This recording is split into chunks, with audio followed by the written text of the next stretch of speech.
श्री स्वामी समर्थ। श्री विष्णु पुराण प्रथम अंश सप्तमोध्याय।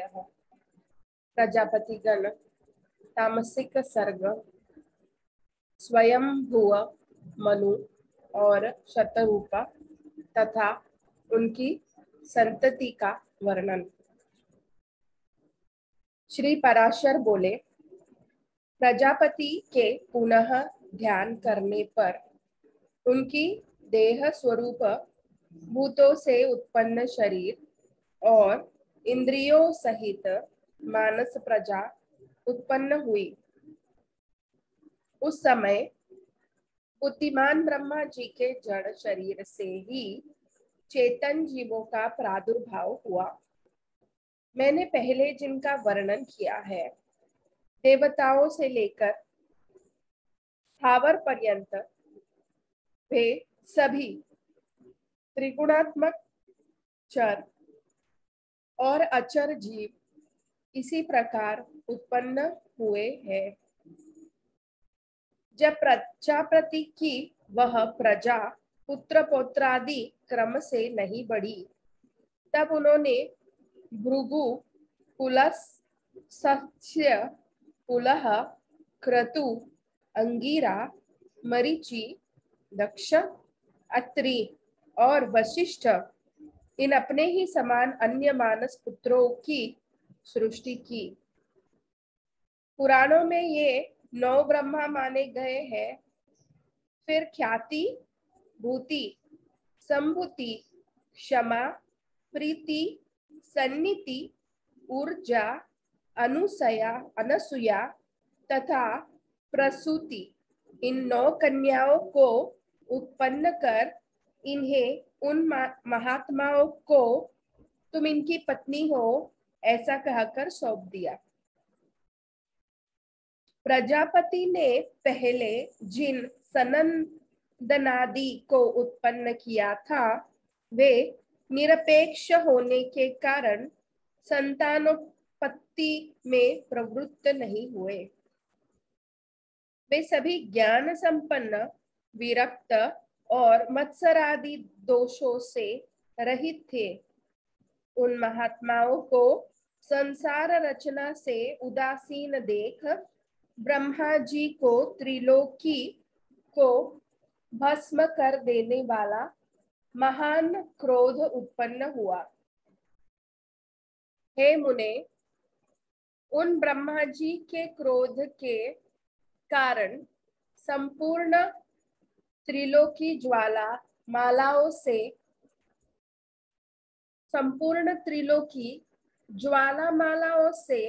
अत्यंत देदीप्यमान हो गई। उस समय उनकी वक्र भ्रुकुटी और क्रोध संतप्त ललाट से दोपहर के सूर्य के समान प्रकाशमान रुद्र की उत्पत्ति हुई। उसका अति प्रचंड शरीर आधा नर और आधा नारी रूप था। तब ब्रह्मा जी अपने शरीर का विभाग कर ऐसा कहकर अंतर ध्यान हो गए। ऐसा कहे जाने पर रुद्र ने अपने शरीरस्थ स्त्री और पुरुष दोनों भागों को अलग अलग कर दिया और फिर पुरुष भाग को 11 भागों में विभक्त कर दिया। स्त्री भाग को भी सौम्य, क्रूर, शांत, अशांत और श्याम गौर आदि कई रूपों में विभक्त कर दिया। तदनंतर हे द्विज, स्वयं से उत्पन्न अपने ही स्वरूप स्वयंभुव को ब्रह्मा जी ने प्रजा पालन के लिए प्रथम मनु बनाया। उन स्वयंभुव मनु ने तप के कारण निष्पाप शतरूपा नाम की स्त्री को, जो उनके साथ ही उत्पन्न हुई थी, अपनी पत्नी बनाया। हे धर्मज्ञ, उन स्वयंभुव मनु से शतरूपा ने प्रियव्रत और उत्तानपाद नामक 2 पुत्र तथा उदार रूप और गुणों से संपन्न प्रसूति और आहुति नाम की 2 कन्याएं उत्पन्न की। उनमें से प्रसूति का दक्ष तथा आहुति का रुचि प्रजापति के साथ विवाह कर दिया। हे मैत्रेय, रुचि को प्रजापति ने ग्रहण कर लिया, तब उन दंपति के यज्ञ और दक्षिणा नामक जुड़वा संतानें उत्पन्न हुई। यज्ञ के दक्षिणा से 12 पुत्र हुए, जो स्वयंभुव मनवंतर में याम नाम के देवता कहलाए, तथा दक्ष ने प्रसूति से 24 कन्याएं उत्पन्न की, जिनके नाम है श्रद्धा, लक्ष्मी, दूती, तुष्टि, मेघा, पुष्टि, क्रिया, बुद्धि, लज्जा, वपु, शांति, सिद्धि और 13वीं कीर्ति। इन दक्ष कन्याओं को धर्म ने पत्नी रूप से ग्रहण किया। इनसे छोटी शेष 11 कन्याएं ख्याति, सती, संभूति, स्मृति, प्रीति, क्षमा, संतति, अनसुया, ऊर्जा, स्वाहा और स्वधा थी। हे मुनि श्रेष्ठ, इन ख्याति आदि कन्याओं को क्रमशः भृगु, शिव, मरीचि, अंगिरा, पुलह, सत्स्य, पुलह, क्रतु, अत्रि और वशिष्ठ मुनियों तथा अग्नि व पितरों ने ग्रहण किया। श्रद्धा के काम चला, लक्ष्मी से दर्प, धुति से नियम, तुष्टि से संतोष और पुष्टि से लोभ की उत्पत्ति हुई,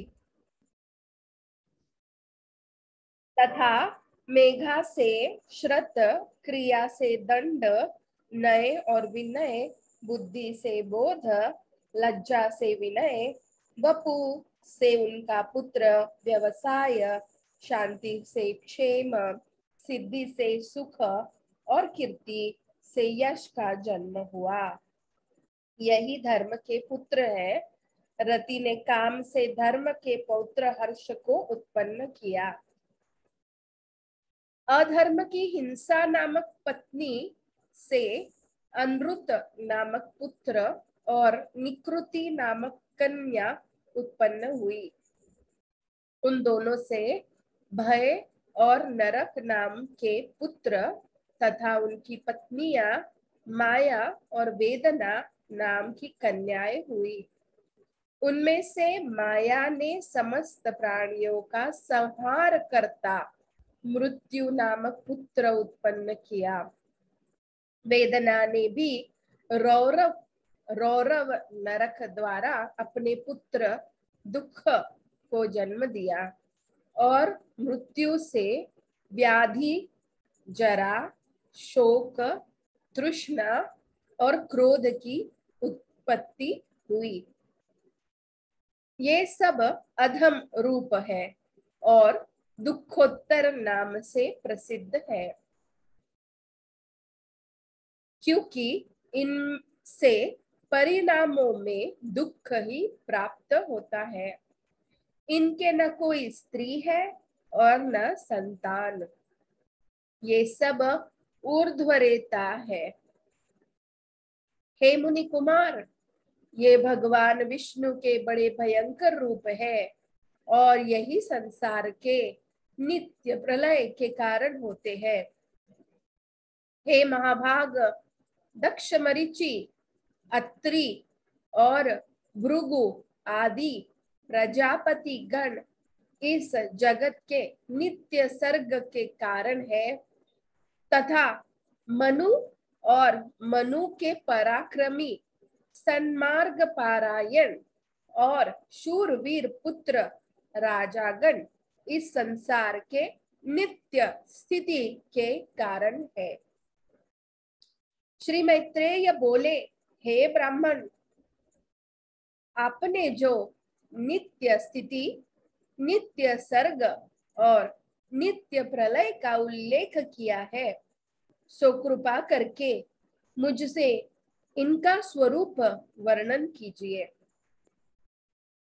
श्री पराशर बोले, जिनकी गति कहीं नहीं रुकती, वे अचिंत्यात्मा सर्वव्यापक भगवान मधुसूदन निरंतर इन मनु आदि रूपों से संसार की उत्पत्ति, स्थिति और नाश करते हैं। हे द्विज, सर्वभूतों का 4 प्रकार का प्रलय है, नैमित्तिक, प्राकृतिक, आत्यंतिक और नित्य। उनमें से नैमित्तिक प्रलय ही बाह्य प्रलय है, जिसमें जगतपति ब्रह्मा जी कल्पांत में शयन करते हैं, तथा प्राकृतिक प्रलय में ब्रह्मांड प्रकृति में लीन हो जाता है। ज्ञान द्वारा योगी का परमात्मा में लीन हो जाना अत्यंतिक प्रलय है, और रात दिन जो भूतों का क्षय होता है, वही नित्य प्रलय है। प्रकृति से महत्त्वादि क्रम से जो सृष्टि होती है, वह प्राकृतिक सृष्टि कहलाती है, और अवांतर प्रलय के बाद ब्रह्मा के द्वारा जो चराचर जगत की उत्पत्ति होती है, वह दैनंदिनी सृष्टि कहलाती है। हे मुनि श्रेष्ठ, जिसमें प्रतिदिन प्राणियों की उत्पत्ति होती है, उसे कुशल महानुभावों ने नित्य सृष्टि कहा है। इस प्रकार संपूर्ण शरीर में स्थित भूत भावन भगवान विष्णु जगत की उत्पत्ति, स्थिति और प्रलय रहते हैं। हे मैत्रेय, सृष्टि, स्थिति और विनाश की इन वैष्णवी शक्तियों का सारे शरीर में समान भाव से अहर्निश संचार होता रहता है। हे ब्रह्मन, ये तीनों महती शक्तियां त्रिगुणमयी है, अतः जो इन तीनों गुणों का अतिक्रमण कर जाता है, वह परम पद का पा लेता है, और फिर जन्म मरणादि के चक्र से नहीं पड़ता, और फिर जन्म मरणादि के चक्र में नहीं पड़ता। इति श्री विष्णु पुराणे प्रथमे अंशे सप्तमोऽध्यायः। श्री स्वामी समर्थ।